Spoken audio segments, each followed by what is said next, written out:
Welcome, everybody, to another episode of Tech Done Different. As always, I'm your host, Ted Harrington, and with me here today is our special guest, Shamane Tan. She is the Chief Growth Officer for Sekuro. She's an author of multiple books, one of which we're going to talk about today, and she is the founder of the Cyber Risk Meetup, an international networking association for security professionals. So, Shamane, thank you for being on the show. Thanks, Ted. Thanks for having me. Of course, of course. Yeah, so I reached out to you and asked you to come join us when I saw you talking about your most recent book, Cyber Mayday, which I thought was a very fascinating title to begin with. And then as I started understanding what the book was about, I was like, okay, we got to talk about this. I love interviewing other fellow security authors. So let's start with the book. Why'd you write it? Who'd you write it for? Yeah, so that's a very important question. So Cyber Mayday and the day after is, okay, why did I write it? I wrote it with my co-author, first of all, Dan Lawman. So he's the first CISO for the state of Michigan.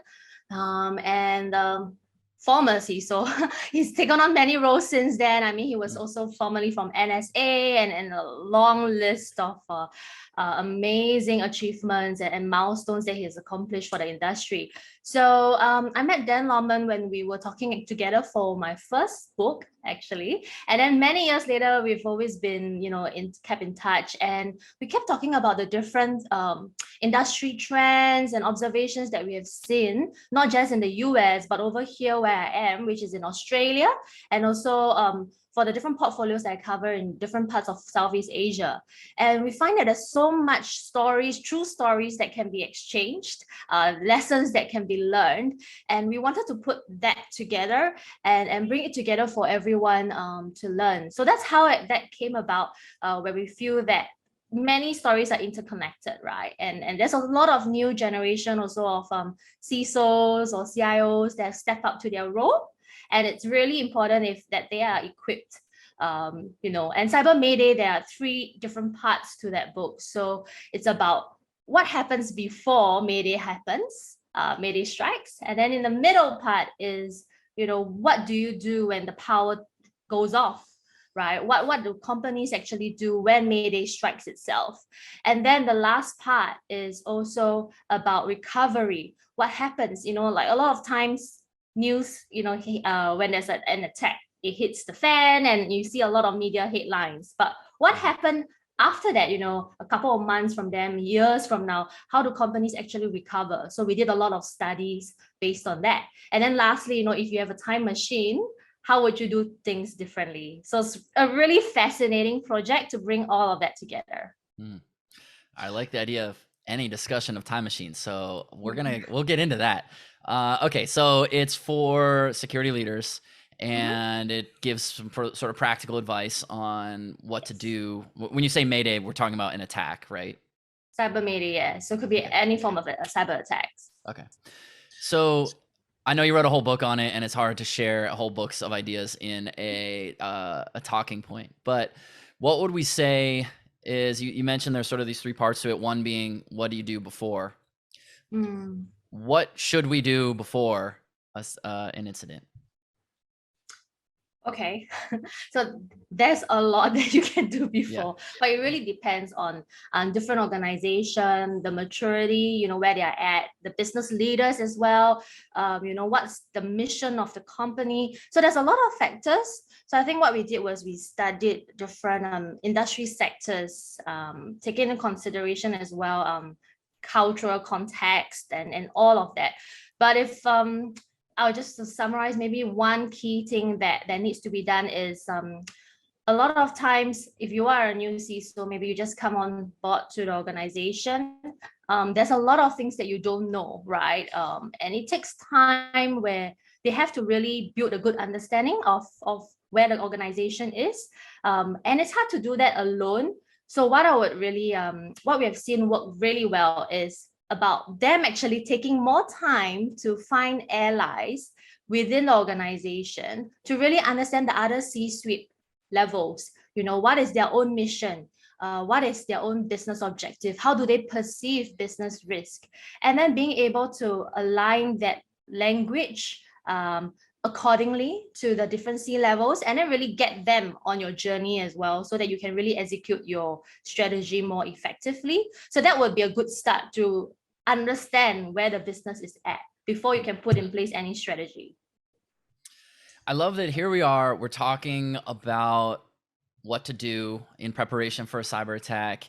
And the first piece of advice you gave was find allies. I think that's incredibly fascinating that that's probably actually not what most security leaders are doing when they first start an organization, right? They're probably saying like, all right, let's see what our, I don't know, pick a technical domain, right? What are our firewall rules, and what's our, how do we provision access? And they get really into the weeds pretty quickly. And you said something really differently, which was, let's build allies. So why is this an important idea?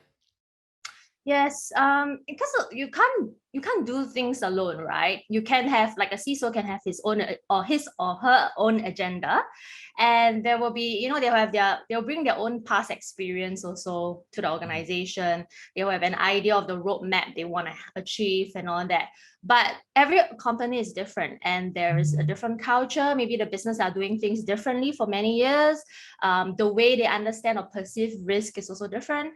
And so it's very important to take the time to understand who you're working with. Also understand like what's on their agenda, what's important to them. And when you do that, then you're able to map out, okay, this is my goals, but I can show the other C execs that by working together with me, we will be able to achieve their goals as well. So it's about, when you take the time to do that, you're able to achieve a lot more together as a group, as compared to being an individual, being a solo person, trying to drive a huge change. Okay, so as we talk about this idea of allies, you describe this in such a fascinating way that is essentially, or what I heard you saying, correct me if I'm wrong, but that what we want to do by finding allies, it helps us understand how to win in the organization, basically, because you understand what matters to other people, you understand how to win together. And that's a really fascinating idea, because it seems like in a lot of organizations, security wants to support the business, but oftentimes the business sees security as a hindrance to the business. So I guess there's two parts to this question that I'm asking right now. Is one, is that true? And two, if it is true, how do we overcome it? Do allies help us, or how do we deal with it?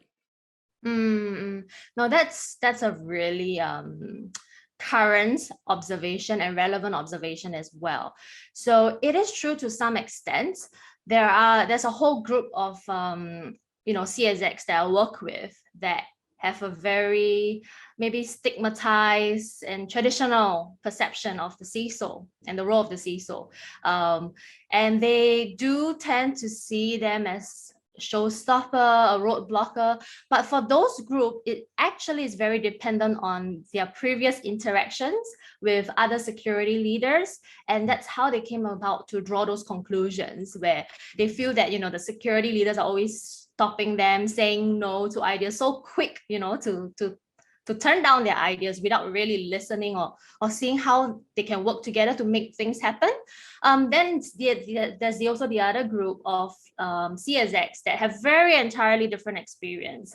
And that's dependent on, they have actually worked very well with CISOs who have collaborated with them. And these are the CISOs that when I dive deep into their stories, their approach was very different. When they first came onto the job, they took the time to they position themselves as we're here to solve a solution together. They will tell the CSX that, okay, you have all these goals and KPI, and I can help work with you to make that happen, but in a safe way. And they brainstorm together as well, coming to the CSX with solutions of how they can make this happen, as compared to just saying, no, you can't do this. So I think it's about the approach. And that's how perceptions are also being derived. And it's based on the experience the C-level have. And I think you had another question to that. Well, there's two parts to it. I think you you answered both. The parts were essentially, is this true? Is this a problem? And Mm. how do we overcome it? And I heard you say that yes, this is true, and the way we overcame it where it was woven in throughout your answer. So do you think that this is true? People will sometimes make the metaphor that security is like brakes on a sports car, and brakes technically slow a car down, but really what they do is they help the car be able to control its velocity around difficult corners that are challenging to navigate. And without brakes, Mm. you could never win a race. Yep. How do you feel about that metaphor?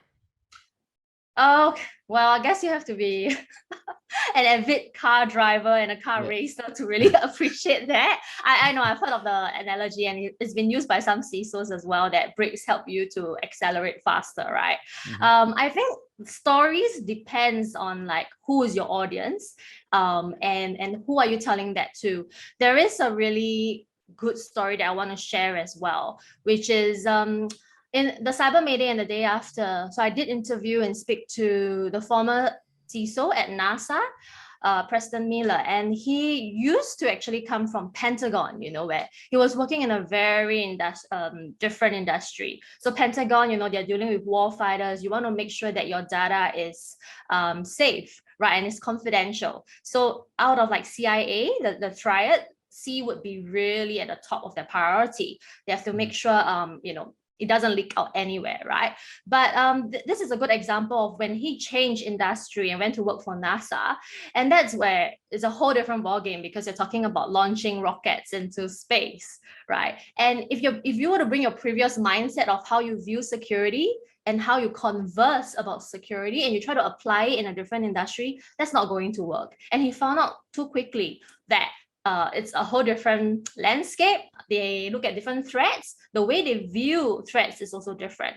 And what he learned along the way is that out of the CIA, it's actually I that was most critical for them, which is integrity. They have to make sure that the data they are sending back and forth from Earth to space and to the rockets is extremely accurate. You can't go off by any small amount, because that's going to be detrimental to like the rockets, the timing, the data. That's going to cost billions of dollars if there's any mishaps. So the way he framed the conversation with the business people had to change and adapt along the way. And that took an openness to really understand the world that they're in, and then apply and bring his security lens to that sort of conversation. So just wanted to illustrate that to show you the difference, in industry, and also the stories that you're going to use that will matter. I'm now asking for my own personal bias. So I see this happen all the time, right? Where in a large enterprise, you've got an existing approach to how the enterprise approaches security. Like they do it in whatever way they do it.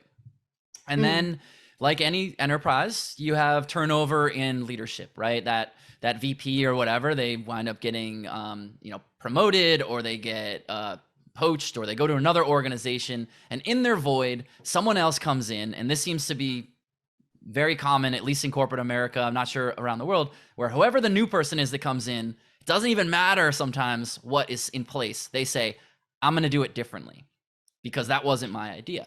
And they try to do what you described a moment ago, where they bring, I come from XYZ industry, and now I'm in, DEF industry. And so I'm going to take what we did in XYZ and I'm apply it here, and it's going to be so much better. And then it's, there's all kinds of pain and difficulty, and the organization usually becomes set back because they're relearning the same issues. How do we deal with that problem? Wow. How do we deal with that, as in the rest of the organization, if you're facing someone like that? Is that your question?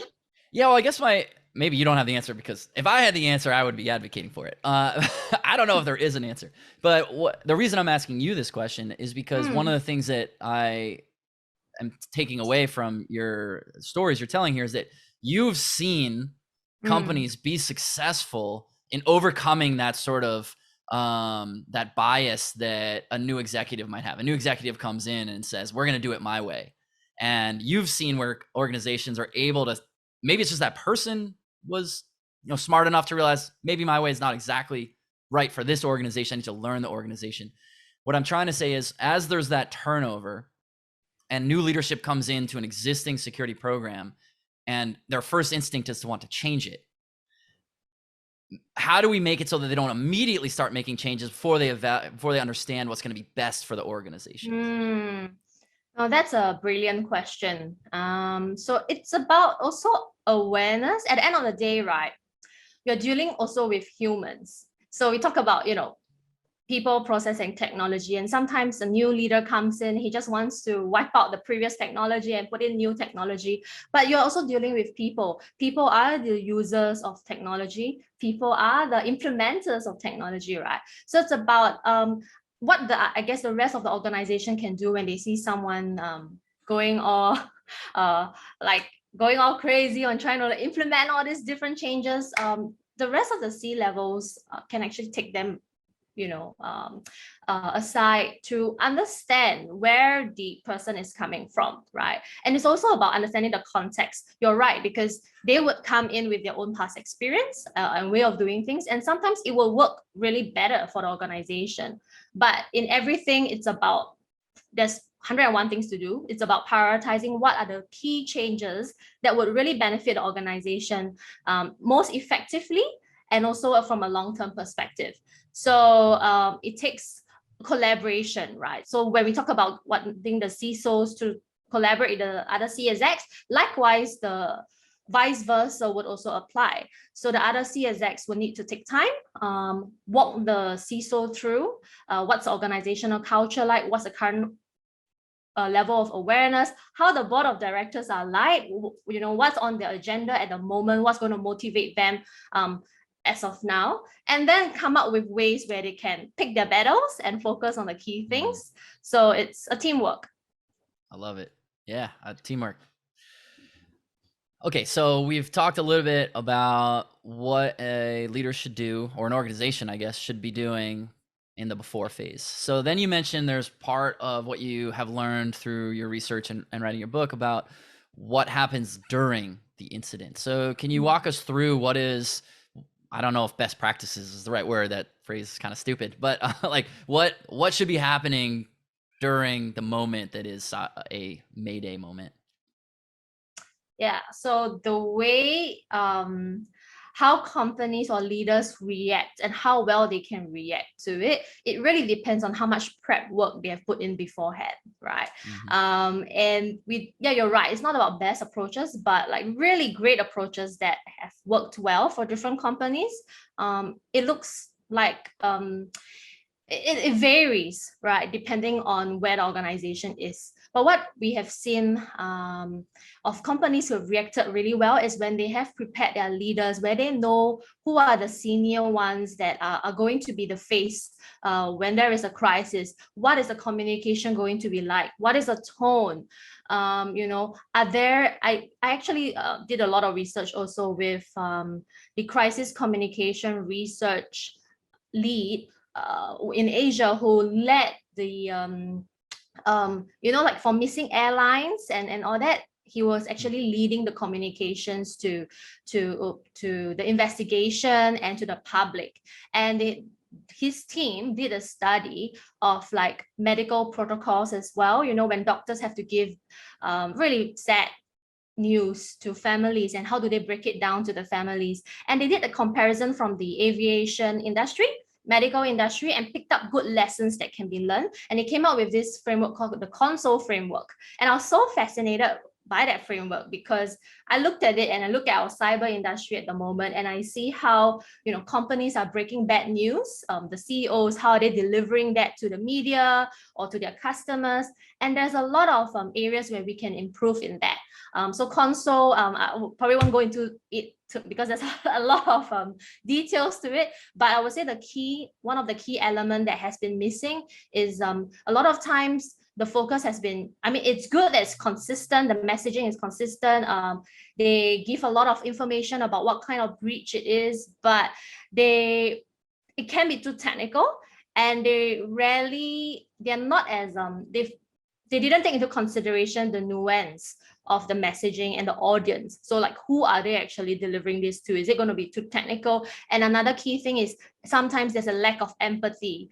And because a message might sound really good, but if it doesn't connect with the human, customers are not going to take it well. They can't identify or relate to it, right? And that's not going to be compassion as well that's being shown back to the company. So empathy is a really key thing that has to be included in the messaging. It's interesting because this exact phrase, empathy, comes up a lot on this show. It comes up in different contexts. This is the first time anyone has mentioned it in the context of like, hey, you're in the middle of an attack, you should be empathetic. But I think that's super fascinating. So what I'm hearing you say is that as a company, or I'm saying company, but that's inclusive of, I'm going to include any organization, even if they are not a commercialized business, but like any organization that is in the middle of an incident.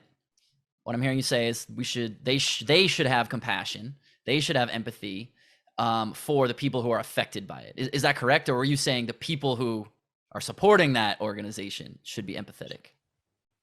So both ways. So yes, Okay. on one, like externally so I've also spoken to like the CIO of Toll, who went through like, cyber attacks twice in 3 months, right? And Toll is a huge logistic company, organization. But what is key is not just empathy shown towards a customer and how you deliver the message, but empathy to the people who are supporting this crisis at the moment. So, when there is an incident, all hell breaks loose, they are, it's insane in terms of, not having enough sleep. They're just in a room all trying to solve this together.